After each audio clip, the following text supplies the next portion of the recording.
Ito mga katropa, bawang. Kuha tayo ng isang cube. O isang butil.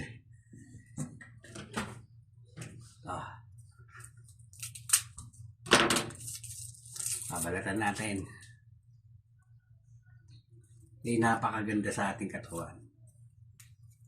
Balatan lang natin, ganyan.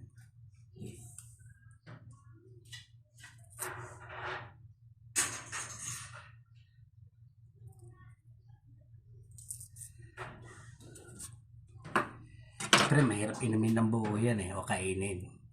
Gagawin natin, liliitan natin.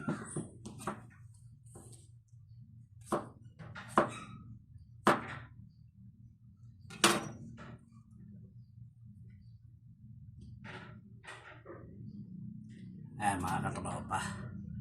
Yan ang bawang natin. Iinumin natin to para sa ating immune system. Ready ko ng tubig. Ito pa bawang natin.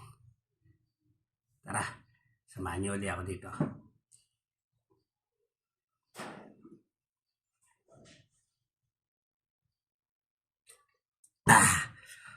Sarap ng vitamins natin. Okay, another tips.